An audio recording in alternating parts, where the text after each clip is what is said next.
आशा करता हूं आप सब बहुत अच्छे होंगे। मेरा नाम है सिद्धांत अग्निहोत्री। स्टडी ग्लोज पे आपका बहुत बहुत स्वागत है। सबसे पहले तो आपको हमारा नया app study glows learning app download करना है। ओके, पुराने ऐप पे नहीं, वहां पे 40,000 से ज्यादा डाउनलोड्स है, वो नहीं, जो नया ऐप है प्ले स्टोर में study glows learning app, description comment box में लिंक दिया हुआ है, वहां पे आपको हमारे पेड कोर्स मिलेंगे। तो ये कल लेक्चर आना था 21 तारीख को, लेकिन मैं आज ले आया 20 तारीख को। अगला लेक्चर संडे को आएगा। टोटल 15 लेक्चर्स आएंगे। एक इंट्रोडक्शन है जो ऑलरेडी अपलोड हो चुका है। टोटल 15 लेक्चर्स आएंगे। हर हफ्ते 2 मैक्सिमम 3 लेक्चर्स अपडेट होंगे। हर लेक्चर में मैं आपको बता दूंगा कि अगला लेक्चर कब आने वाला है। तो सेकंड लेक्चर जो है वो आएगा संडे को। हम एक एक चीज डिस्कस करेंगे। ये course personality development for females है। पहला वीडियो है ये एक पेड कोर्स है जो ऐप पे अपलोड होगा। तो पहला चैप्टर जो है अवेकन योरसेल्फ, अपने आप को जगाओ। इंट्रोडक्शन के बाद ये चैप्टर है, तो हम बहुत सारे डायनेमिक्स देखेंगे, खूब सारे एग्जांपल्स देखेंगे, डायनेमिक्स देखेंगे, किस तरीके से आप अपनी कमजोरियों पे पार पा सकती हैं, उनको भी हम जानेंगे।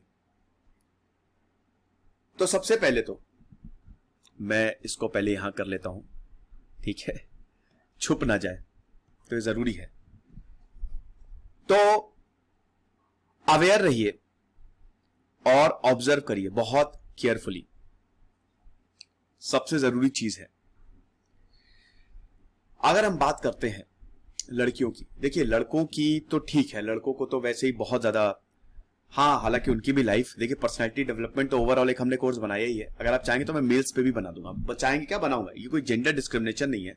लेकिन लड़कियों को आगे आना पड़ेगा, महिलाओं को आगे आना पड़ेगा। वर्किंग परसेंटेज खाली 22% है, आपको पता है। हमारे पार्लियामेंट में रिप्रेजेंटेशन खाली 14% है औरतों का। 100 में से 14% औरतें काम करती हैं।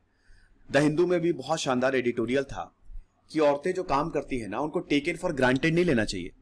वो समझिए कि कितने लाखों, कितने करोड़ों रुपए जो सरकार के बचा लेती हैं, वो बूढ़े बुजुर्गों की सेवा करती हैं, कोई डिसेबल्ड है उनकी सेवा करेंगी। अगर मान लीजिए ये सब हटा लिया जाए तो सरकार को करना पड़ेगा, वेलफेयर स्कीम्स लानी पड़ेंगी। तो आप ये समझिए कि औरतें बहुत ज्यादा सेवा करती हैं और उसके बावजूद वो ताने खाती हैं। कई बार ऐसा हमको देखने को मिला है।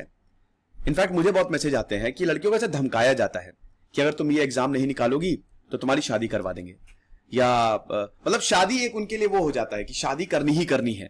अब उसके लिए उनको अपने सपने मारने पड़ते हैं। अब बहुत लोग बोलते हैं कि अरे यार, जैसे मेरी भी कई बार बहस होती है, तो कहते हैं कि अरे यार देखो, नेचर ने किसी को इक्वल नहीं बनाया है, दे आर अनइक्वल, और यहाँ पे औरतों का काम अलग है। औरतों का काम है बच्चे पैदा करना, घर संभालना, आदमियों का काम है बाहर कमाना। देखिए कुछ हद तक सही है और कुछ हद तक बिल्कुल गलत है। पहली बात तो ये, जब आप इनइक्वालिटीज की बात करते हैं तो उसमें सोशल इनइक्वालिटी आता है। सोशल इनइक्वालिटी की समाज ने हमारे लिए रूल्स क्या बना दिए, तो ये समाज का दायरा है।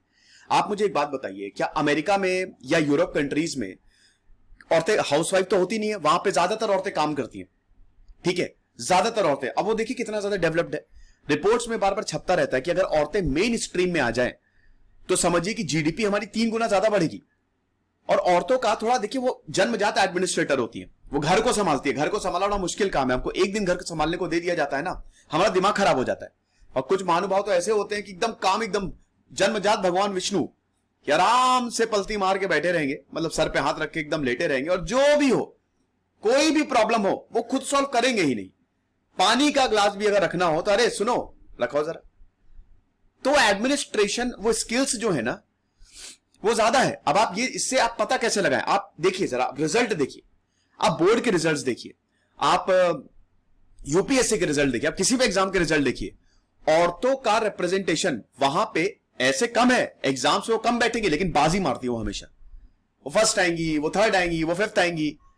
तो आप ये समझिए कि जो औरतें हैं उनको मेन स्ट्रीम में लाना बहुत ज्यादा जरूरी है। अब हमने रिजर्वेशन दिया है, वुमेन्स को भी रिजर्वेशन दिया है, हर जगह नहीं, लेकिन हां, जो लोकल इलेक्शंस होते हैं ना, भारत का जो स्ट्रक्चर है वो 3 में ना, सबसे पहले केंद्र में, फिर राज्यों में, फिर लोकल। तो जो पंचायत है और जो म्युनिसिपैलिटी, वहां पे 1/3 जो सीट्स हैं दे आर रिजर्व्ड। 10 लाख से ज्यादा वुमेन रिप्रेजेंटेटिव है। तभी हम देखते हैं कि अगर कोई ऐसा मसला आता है औरतों से रिलेटेड या बच्चों से रिलेटेड, तो हमेशा उस कमेटी में या उस बोर्ड में एक औरत जरूर होती है, क्योंकि वही समझ सकती है। तो सबसे पहले तो आपको इन सारी चीजों के लिए अवेयर होना पड़ेगा। पूछिए अपने अंदर। कई बार मुझे मैसेज आता है कि सर बताइए कि अगर ये नहीं हुआ तो मेरी शादी कर दी जाएगी, मैं क्या करूं, मुझे आगे बढ़ना है, मुझे पढ़ना है। तो अब ये मैं तो करूंगा नहीं, ये कौन करेंगे? जहां पे आप रह रहे हैं, आपकी सराउंडिंग्स, आपका एनवायरमेंट। तो what you have to do, you have to observe, aware रहिए। गीता कहती है ना, भागवत गीता, उसकी जो अगर आप, हालांकि गीता का इंटरप्रिटेशन अलग अलग होता है, लेकिन मैं गीता पाठ कर रहा हूं तो उसमें है ना कि आपको अवेयर रहना। उसमें सबसे बड़ी सीख ही है कि अवेयर रहो। ये सब ठीक है, जो भौतिक है, जो माया, वो करते रहो, लेकिन अवेयर रहो कि तुम्हारा लक्ष्य क्या है। Awareness is very important. और जो इंसान अवेयर होता है ना, वो हमेशा सक्सेस की तरफ जाता है। लड़कियों में अवेयरनेस काफी कम रहती है, लड़कों में ज्यादा रहती है। यस, हालांकि लड़कियों में जिस चीज के लिए उनको अवेयर होना है वो नहीं रहेगा, है ना। ऐसे हर चीज के लिए अवेयर रहेंगी, लेकिन जो मेन चीज है उसके लिए वो उतना अवेयर नहीं होती है। और लड़कियां बहुत जल्दी सरेंडर भी कर देती है। अब खैर उनकी गलती नहीं है, समाज ने ऐसा कुछ क्रिएट किया है कि लड़कियों को बचपन से उनका ब्रेन वॉश किया जाता है, बचपन से, कि अरे तुम्हारा तो जन्म ही यहाँ पे, पढ़ लिख के क्या करोगी, तुम तो झाड़ू करो और कूड़ा, मतलब यही घर के काम करो और झाड़ू कटका करो, यही है तुम्हारे काम। बेटा तुमको अच्छी पत्नी बनना है, तुमको अच्छा IAS ऑफिसर नहीं बनना है, या अच्छा कुछ अच्छा करियर नहीं बनाना है, तुमको घर का काम करना है, तुमको आगे जाके घर संभालना है। ससुराल को ऐसे खुश रखोगी, और बाद में वो लड़की जब ससुराल जाती है तो कुछ भी कर ले वो दुखी रहेगी। वो मतलब वो ससुराल, हर नहीं, सबका नहीं बोल रहा, लेकिन इन जनरल, क्योंकि शादी आजकल एक एग्रीमेंट हो गई, खैर वो एक अलग चीज है, उस पर फिलहाल हम नहीं जाते हैं। तो you have to observe your surroundings and situation. समझ रहे हो कि आप अपने, जो आप सबसे पहले तो एनालाइज करिए हर एक। देखिए कुछ लड़कियों का ड्रीम नहीं होता, कुछ का यही होता है कि चलो मुझे शादी ही करनी है, अच्छा पति ही चाहिए, कुछ का तो यही होता है। लेकिन अगर आपको ओवरऑल, वो उससे पर्सनैलिटी डेवलप नहीं होगी। हम आपकी पर्सनैलिटी डेवलप करने चाह रहे हैं, उससे कुछ नहीं डेवलप होगा, क्योंकि आपने सरेंडर कर दिया कि अरे छोड़ो। सरेंडर करना जरूरी है, लेकिन भगवान के लिए, कि आपने सिचुएशन के हिसाब से, अरे यार मेरा कुछ होना नहीं है तो शादी हो जाए, वो बेस्ट है। लेकिन in order to succeed you have to find the way. आपको कंपटीशन में आना पड़ेगा। तो ऑब्जर्व करिए कि सिचुएशन कैसी है। कुछ क्या सिचुएशन बहुत अच्छी होती है, उनको ज्यादा मेहनत करने की जरूरत नहीं, ऑलरेडी आपकी सिचुएशन बहुत अच्छी है, परिवार बहुत बढ़िया है। 3-4 तरीके की सिचुएशन होती है, वो तो ठीक है, उनको आप छोड़िए। जो इस तरीके की सिचुएशन में रहते हैं कि परिवार बहुत आगे बढ़ाता है लड़कियों को, और ऐसा होना चाहिए। सेकेंड तरीके की सिचुएशन जब ठीक ठाक होता है, इन्वायरमेंट जो है ना ठीक ठाक होता है, बहुत ज्यादा अच्छा नहीं, बहुत ज्यादा बुरा नहीं, इसमें स्कोप होता है मनाने का, कि आप अपने पेरेंट्स को मना सकते हैं कि मुझे ये काम करना है। लेकिन वो भी ऑब्जर्व करिए, चीजों को देखिए कि कब सही समय है।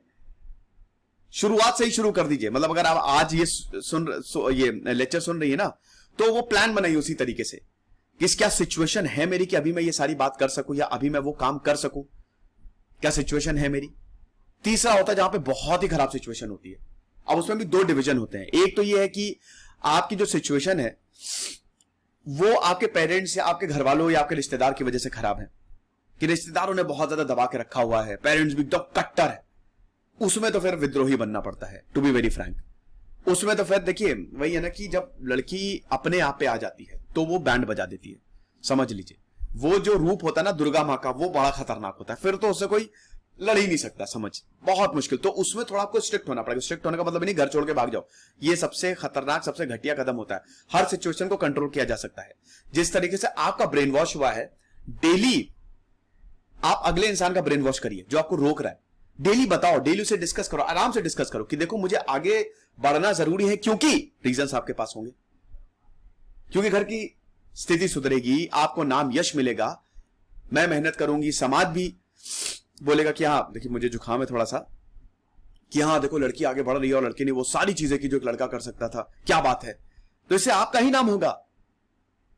तो you have to be aware. अपने सराउंडिंग्स को देखो, सिचुएशन को देखो, उस हिसाब से एक्ट करो, और अपने एक्शंस को बहुत ही सोच समझ के करो। ठीक है, शांत रहना सबसे पहली बात तो ये। कितनी भी बुरी कंडीशन हो, लड़कियों के लिए थोड़ी बुरी कंडीशन ज्यादा हो जाती है, क्योंकि वो फ्रस्ट्रेटिंग होता है, उनको घर का भी काम करना पड़ता है, और अगर वो बाहर करी तो बाहर का भी काम करना पड़ता है, पढ़ाई करी तो पढ़ाई भी, घर का भी, तो दोनों चीजें संभालनी होती हैं।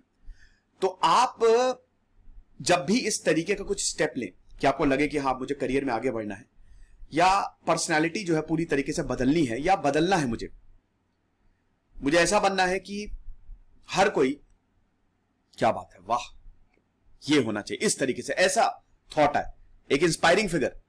इंस्पायरिंग फिगर नहीं भी तो ऐसा लगे। पर्सनैलिटी डेवलपमेंट देखिए क्या है ना कि वो इस तरीके की चीज होती है कि आपको अंदर से अच्छा लगे। आप एक मिनट सोचिए, आप देखिए कि क्या आपको अंदर से अच्छा लग रहा है। अगर आपको वाकई में बहुत खुशी हो रही है, अच्छा लग रहा है, तो वाकई में आप डेवलपमेंट की ओर हैं, अंदरूनी विकास हो रहा है। लेकिन अगर ऐसा नहीं लग रहा है तो नीचे जा रहे हैं। तो ऐसी हैबिट्स लेके आइए, एक्शंस ऐसे करिए जिससे आप अच्छा फील करें। तो पर्टिकुलर सिचुएशन, हर चीज सिचुएशन के हिसाब से, हर चीज सिचुएशन पे डिपेंड करती है। You have to act according to the situation. जब बहुत गर्मा गर्मी हो तो चुप रहिए, तब कुछ मत बोलिए, तब शांत रहिए। लेकिन जब आपको लगे कि माहौल ठीक है, सुधरा है, तो जाके बात करिए, और बात करिए, बहुत जरूरी है, समझ रहे हो। फिर उसके बाद दूसरे कैसा बिहेव कर रहे हैं, ये बड़ा इंपॉर्टेंट है। क्या ये जस्ट है या फिर अनजस्ट है। ये दोस्तों इसलिए बड़ा इंपॉर्टेंट है कि अगर बिहेवियर अनजस्ट होगा, जस्ट नहीं होगा, तो वो डिमोरलाइज फेज हो जाता है। एक मतलब आप एकदम नीचे गिरते जाएंगे, आपकी ब्रेन वॉशिंग अब शुरू हो चुकी है। अब ये कैसे होता है, ये बचपन से ही होता है। लड़कियों को जब दबाया जाता है, बोला जाता है, अरे तुम तो कुछ नहीं, तुम कुछ नहीं कर सकती है, वो देखो वो लड़कों का काम ही यही है। तो बचपन से शुरू हो जाता है।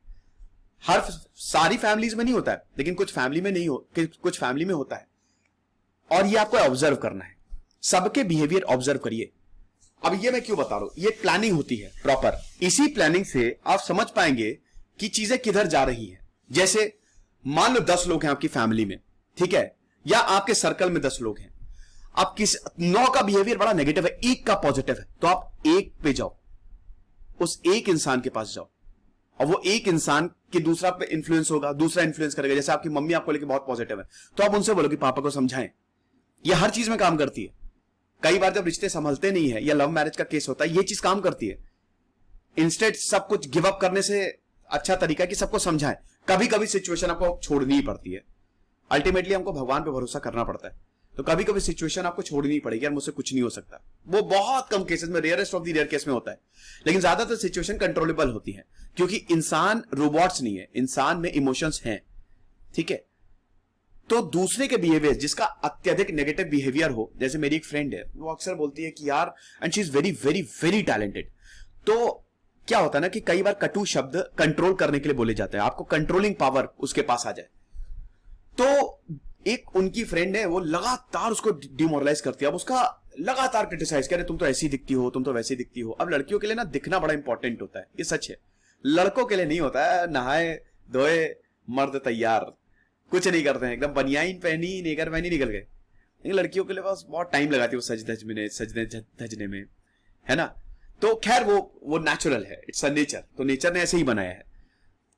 तो अब क्या है ना कि लुक्स पे कमेंट वैसे भी बहुत डिमोरलाइजिंग होता है। तो लगातार कि तुम कुछ नहीं, तुम ऐसी दिखती हो, तुम्हारी तो शादी नहीं होगी, और तुम कुछ नहीं कर सकते, बल्कि she is very very very talented. लेकिन उसका माइंडसेट ऐसा हो गया है कि वो परेशान हो चुकी है, यार मैं कुछ नहीं कर पाऊंगी, मुझे पता है मैं कुछ नहीं कर सकती। तो अगर आपको कोई नेगेटिव बोले, आप बिहेवियर उसका गलत हो, तुरंत कट लो, तुरंत, 1 मिनट नहीं रुकना है। और अगर बिहेवियर अच्छा है तो इट इज जस्ट, बिल्कुल इंसाफ हो रहा है आपके साथ। तो जिनका बिहेवियर अच्छा है, मेजॉरिटी बिहेवियर अच्छा कर रहे हैं, तो आप उनके साथ जाइए, कनेक्ट होइए। क्योंकि इससे ना बिहेवियर अच्छा होता है तो आपको सही एडवाइस देंगे कि बेटा ये करो। अब सही एडवाइस से हमेशा पर्सनैलिटी डेवलप होती है, क्योंकि आपको सही काम करने की प्रेरणा मिलती है। और गलत एडवाइस से वो नीचे जाती है, पर्सनैलिटी डेवलप नहीं होगी बल्कि और नीचे जाएगी, पतन होगा उसका। तो इसीलिए बिहेवियर को हमेशा ऑब्जर्व करो। इन ऑल आप अवेयर रहिए, जो भी आसपास चीजें हो रही हैं उसी के हिसाब से अपने आप को प्लान करिए। फिर दूसरा पॉइंट है कि आप कॉन्शियसनेस डेवलप करिए। अब ये कैसे होता है, देखिए हमारे यहां सबकॉन्शियस माइंड होता है और कॉन्शियस माइंड होता है, और इन दोनों के बीच का कोऑर्डिनेशन कौन होता है, ईगो जो है वो कोऑर्डिनेट करता है कॉन्शियस और सबकॉन्शियस। लेकिन सबकॉन्शियस ज्यादा पावरफुल होता है। आपकी जितनी भी, आप जब से पैदा हुए हैं जो भी चीज आप देखते आ रहे हैं ना, वो सब आपके यहां पे फीड होती जा रही, सबकॉन्शियस माइंड, समझ रहे हो। ये एक लैपटॉप की तरह है, जो आप सामने देख रहे हो वो आपका कॉन्शियस माइंड है। लेकिन कई बार क्या होता है कि हमने कुछ ऐसी चीजें डाल दी होती है, वो कंप्यूटर में होती है लेकिन आपको दिखती नहीं है, बाद में कभी दिखेंगी, जब उसकी जरूरत पड़ेगी तो आप उसको टाइप करते हैं। ऐसे ही हमारा माइंड होता है। और यही सबकॉन्शियस माइंड, ये जो चेतना जिसको कॉन्शियस माइंड कहते हैं, कॉन्शियसली जो आप कॉन्शियस डेवलप करते हो, सब कॉन्शियसली भी जो आप जिस चीज को लेकर अवेयर हो, वो बड़ा इंपॉर्टेंट है, क्योंकि इससे नॉलेज आती है। कभी कभी हम वीडियो सुनते हैं, वो आप सब कुछ अंदर जा रहा है, लेकिन जो चीज हमको याद रहते हैं वो हम कॉन्शियसली बता देते हैं, जो नहीं याद रहती है वो सब कॉन्शियस में होता है। तभी आप अक्सर देखते हो ना, रिवीजन, कितनी बार रिवीजन करना है, कई बार हमने याद किया, भूल गए, लेकिन जब दोबारा उसको पढ़ते हैं तो वक्त कम लगता है, क्योंकि ऑलरेडी वो यहां पे है सब कॉन्शियसली। ऐसे ही हमारा माइंड वर्क करता है। जो आपके कभी कभी थॉट्स होते हैं, सपने होते हैं, वो भी सबकॉन्शियस माइंड का नतीजा है। अगर आप नेगेटिव हो, आपको लग रहा है कि यार मैंने झगड़ा देखा, क्या हो गया, इससे क्या फर्क पड़ता है, लेकिन वो सबकॉन्शियस माइंड में है, तो आपको वो आपके माइंड को, ओवरऑल पर्सनैलिटी को अफेक्ट करेगा, क्योंकि वो लगातार नेगेटिव इमोशन सप्लाई करेगा। अभी लड़कियों के केस में ज्यादा हो जाता है, क्योंकि नेगेटिविटी उनको ज्यादा झेलनी पड़ती है, घर में भी बाहर भी। कई बार इतना काम करने के बावजूद उनके मन में आता है इतना करो, उसके बाद ये सब सुनो, वो सब कॉन्शियसली डेवलप होता है, इसीलिए उनकी पर्सनैलिटी ओवरऑल डेवलप नहीं हो पाती। समझ रहे हो? तो हमको क्या करना है, हमको इस नॉलेज को यूज करना है। जो चीज पॉजिटिव है, पहली बात तो कोशिश करो कि जितना हो सके पॉजिटिव चीजें देखो, जितना हो सके पॉजिटिव रहो, अच्छे विचार मन में लाओ। गंदगी भरेंगे तो गंदगी होगी। लड़कियों में थोड़ी सी ईर्ष्या ज्यादा हो जाती है। ईर्ष्या इज द डार्केस्ट एनर्जी, ये दुनिया की सबसे डार्क एनर्जी है, इससे डार्क कुछ नहीं है। मेरे पास यूपीएससी में मेरी रैंक 1 आई है, उसकी 10 आई, उसकी 10 भी क्यों आई, वो भी नहीं आनी चाहिए थी, मर जाना चाहिए उसे। और आजकल हर इंसान ईर्ष्यालु है। अब इसको पहचाने कैसे? जैसे कहते हैं ना, लड़कियों में बनती नहीं है, कहीं ना कहीं वो भावना आ जाएगी, वो चीज आपको हटानी है। अगर कोई ग्रो कर रहा है तो अच्छी बात है, ग्रो कर रहा है, ये पॉजिटिव थॉट्स मन में लेके आने हैं। तो सबकॉन्शियस माइंड जो है वो, उसमें अच्छी अच्छी चीजें जब आपकी स्टोर होंगी तो आपको अच्छी अच्छी चीजें दिखेंगी, आपकी ओवरऑल पर्सनैलिटी जो है वो डेवलप होगी। ये आपके ऊपर है कि आप अपनी पर्सनैलिटी को आगे ले जाना चाहते हो कि पीछे ले जाना चाहते हो। अब आगे कैसे ले जाओगे? पॉजिटिविटी से, थॉट प्रोसेस से। समझ रहे हो? और गलत चीजों से हमेशा दूर रहें, जैसा कि मैंने बताया, नेगेटिविटी से थोड़ा सा दूर रहें। अब आपको एक्शंस जो है वो बहुत ही सोच समझ के लेने हैं। Take actions accordingly. देखिए, आपने कॉन्शियसनेस डेवलप किया, इसमें एक और आपको बात बताना चाहूंगा, ध्यान लगाएं। वैसे लड़कियों का दिमाग बहुत ही फिकल्ट होता है, बहुत ज्यादा। लड़कों का सीधा होता है, लड़के ध्यान जल्दी लगा लेते हैं, लेकिन लड़कियों का इतनी चीजें चलती रहती हैं, वो बायोलॉजी है, आप कुछ कर नहीं सकते, लेकिन फिर भी संभालना तो है ही। कॉन्शियसनेस तो आपको डेवलप करनी ही है, चेतना तो डेवलप करनी ही है। अरे यूपीएससी के लिए चलो चलते हैं, लेकिन पहले देखो तो, जानो बूझो कि यूपीएससी है क्या। तो ये आप कैसे, जब आप अंदर आपकी चेतना डेवलप हो जाएगी, ठीक है, और इसमें सबकॉन्शियसली आपको हेल्प मिलती रहेगी। तो जब आपकी चेतना डेवलप हो गई, चेतना डेवलप होने के बाद आप अच्छे से डिसीजन ले सकते हो, एक्शंस, तो उसी हिसाब से आपको एक्ट भी करना है, ठीक है। अब आपको यह पता है कि मुझे क्या अच्छा लगता है। एक ये भी बहुत पॉजिटिव एस्पेक्ट होता है कि जब आप डेवलप अपने अंदर की चीजों को डेवलप करते हो, जब आप कॉन्शियस रहते हो, जब आप अवेयर रहते हो, तो आपको यह पता कि मुझे क्या पसंद है, क्या नहीं पसंद है। जैसे मुझे घूमना पसंद है, ठीक है, मुझे घूमना बहुत ज्यादा पसंद है। जैसे मुझे लड़ाई करना नहीं पसंद है, कुछ लोगों को लड़ाई करना पसंद होता है। तो आप अपने बारे में जानते हो, तो अपने बारे में सोचो, आप उनके साथ ज्यादा रहो या वो चीजें ज्यादा करो। जैसे आपको पेंटिंग करना पसंद है, वो आपको अंदर कॉन्फिडेंस देता है। आपको गाना गाना पसंद है, तो वो चीज करो, कोई इशू नहीं है, लेकिन नेगेटिव एक्शन से बचो। Actions positive, affirmative. अब देखिए, नेगेटिविटी तो रहेगी, कभी जाएगी नहीं, ये डुअलिटी, सुख दुख आता ही है, लेकिन उसमें भी शांत रहो। इसका सबसे बढ़िया तरीका है कि सरेंडर कर दो कि अरे जो हो रहा है वो हो रहा है, क्या इशू है। जब दुर्योधन कह रहा हूं, द्रोणाचार्य ने द्रौपद महाराज को किडनैप किया, तो द्रौपद ने ठान लिया कि द्रोणाचार्य को अब सबक सिखाना है।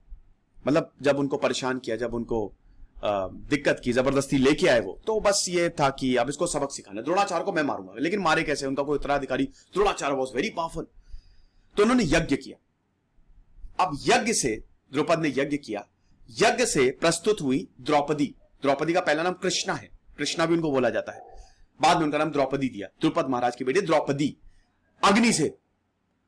लेकिन उससे पहले आए थे धृष्टद्युम्न। धृष्टद्युम्न ने ही द्रोणाचार्य का वध किया था, ठीक है। तो धृष्टद्युम्न भी यज्ञ से पैदा हुए। तो अब क्या हुआ कि जब द्रोणाचार्य कौरव और पांडवों को शिक्षा दे रहे थे तो धृष्टद्युम्न भी है, तो धृष्टद्युम्न को देखा तो द्रोणाचार्य को पता था कि ये मुझे मारेगा, ये मुझे खत्म कर देगा, ये यज्ञ से पैदा हुआ है और ये मुझे मार देगा, मुझे पता है। लेकिन उसके बावजूद द्रोणाचार्य ने उसको टीचिंग दी। क्यों? क्योंकि ये उनकी किस्मत है। टीचिंग देना हमारा कर्तव्य है, एक्शन करना आपका कर्तव्य है, बाकी आपकी किस्मत है। तो अगर आप दुखी भी हो, आप परेशान हो, तो आपकी किस्मत है, क्या प्रॉब्लम है? ये हमारी डेस्टिनी है, हमको उसको स्वीकार करना चाहिए। हां, इससे अच्छा, इससे आगे कैसे बढ़े, इसको हटाएं कैसे, वो आपके हाथ में होता है। समझ रहे हो? तो इसीलिए जो भी चीज हो रही है उसको अगर आप एक्सेप्ट कर लेंगे तो बहुत मन की शांति मिलती है। और ये औरतों को ज्यादा सीखना चाहिए, क्योंकि औरतें बहुत जल्दी परेशान भी हो जाती हैं, हालांकि उनमें संयम भी बहुत होता है, ऐसी बात नहीं है। तो जो आपकी अच्छाई के लिए बेटर है उसके लिए यू मस्ट टेक एक्शंस, और यही एक्शंस आपकी पर्सनालिटी को डिटरमाइन करेंगे, एक पॉजिटिव एटीट्यूड डेवलप करेंगे। ये बटन है, इसको मैं एंटर मारो, ये बहुत जरूरी है कि सुनो सबकी करो खुद की। देखिए, ये हालांकि सिचुएशन टू सिचुएशन डिपेंड करता है कि सुनो सबकी करो अपने मन की, सबका सुनो, सबके ओपिनियन सुनो, लेकिन करो वही जो आपको खुद करना है। किसी को अंधभक्त मत हो जाओ, ठीक है, विदाउट क्वेश्चनिंग देम, कि बस फॉलो ही कर रहे हो। हमारे हिंदुइज्म में और हर जगह ये है कि सवाल पूछते रहो, और अपनी एबिलिटी, क्रिटिकल थिंकिंग की एबिलिटी कभी हमेशा क्रिटिकल होना चाहिए कि यार ये क्या है, ये है क्यों, ऐसा है तो ऐसा क्यों है और ऐसा क्यों नहीं है। लेकिन दोस्तों, सुनो सबकी करो अपनी मन की में कभी कभी ना, जो हमारा, अब यही आपको अवेयर होना पड़ेगा। ये सारे स्टेप करने के बाद आपको अवेयर होना है, मतलब सारे स्टेप जब आपने कॉन्शियस हो गए, अवेयर हो गए, एक्शन सही लिए, ये चौथा स्टेप है। अगर ये पहले पे ही लगा दोगे तो ये फेल हो जाएगा। क्यों? क्योंकि आप अवेयर ही नहीं हो। मान लो आप बहुत अय्याशी कर रहे हो, आपके पिताजी ने आपको खूब पैसा ऐसा दे दिया, कह लो भाई एटीएम कार्ड है, जहां पे स्वाइप करना है कर दो। अब आप मान लीजिए ये सब कर रही है, और उसके बाद क्या हुआ?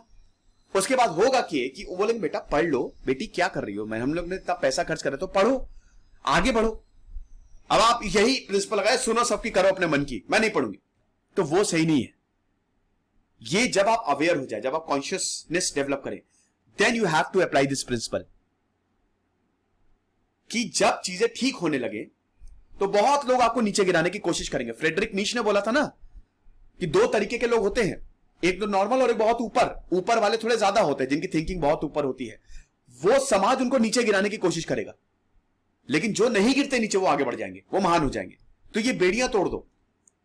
अगर आपको कोई परेशान कर रहा है, पहली बात उससे कट हो जाओ, ज्यादा नेगेटिविटी सुनो ही। जो चीज आपको जरा सी भी, आपके अंदर जरा सी नकारात्मकता लेके आ रही है, उससे दूर हो जाओ। थोड़ी नकारात्मकता इज इंपॉर्टेंट, जो आपको अपने कर्तव्य की तरफ ले जाए कि यार आज काम नहीं किया, यार आज पढ़ाई नहीं की, तब तो ये वो ठीक है, बिना बात की टेंशन। वैसे भी जो हम सोचते हैं ना 99% वो होता नहीं है, और इससे फिर ना गुस्सा भी, अहंकार भी डेवलप होता है, ईर्ष्या भी डेवलप होती है। तो सबसे बड़ी बात यह है कि आप सबका सुनो, लेकिन ये वही कह रहा हूं कि इसको पहले पे अप्लाई मत करिएगा।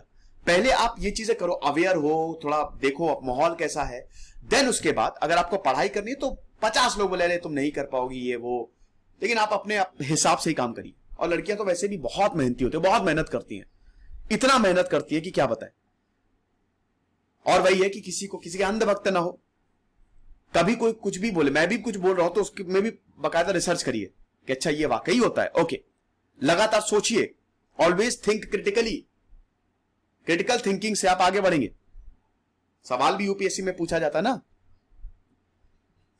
तो ये कुछ पॉइंट्स हैं जो आपको फॉलो करने हैं, और ये पहला लेक्चर है। अभी तो हम बहुत सारी चीजें देखने वाले हैं, बहुत सारी। मॉड्यूल काफी बड़ा है, 15 लेक्चर्स आने वाले हैं। तो यू हैव टू, ये पॉइंट्स आपको फॉलो करने हैं ताकि आपकी पर्सनैलिटी में निखार आना शुरू तो हो। आप उस स्टीरियोटाइप्स जो होते हैं, नेम कॉलिंग होती है, उससे बाहर तो निकले, अंदर कॉन्फिडेंस तो जगे। कॉन्फिडेंस कैसे जगाना है लड़कियों का, लड़कों का तो ठीक है, लड़कों तो बड़े भोले होते हैं बेचारे, उनको तो बस जरा सा चिंगारी लगाओ, गजब ऐसे उठा के फेंक देंगे सबको, है हमारा कॉन्फिडेंस 7वें आसमान पे। लेकिन लड़कियों का कॉन्फिडेंस ना, उनको थोड़ा झकझोरना पड़ता है, अरे सुनो कुछ करोगे कि नहीं, इस तरीके से। तो हम बात करेंगे इन सारी चीजों की। अगला लेक्चर जो है वो संडे को आएगा। तो हमारा पर्सनालिटी डेवलपमेंट फॉर फीमेल्स का मॉड्यूल शुरू हो चुका है। टोटल 15 लेक्चर्स आने वाले हैं। खुश रहिए, पढ़ते रहिए। इधर से सिद्धांत अग्निहोत्री साइनिंग ऑफ।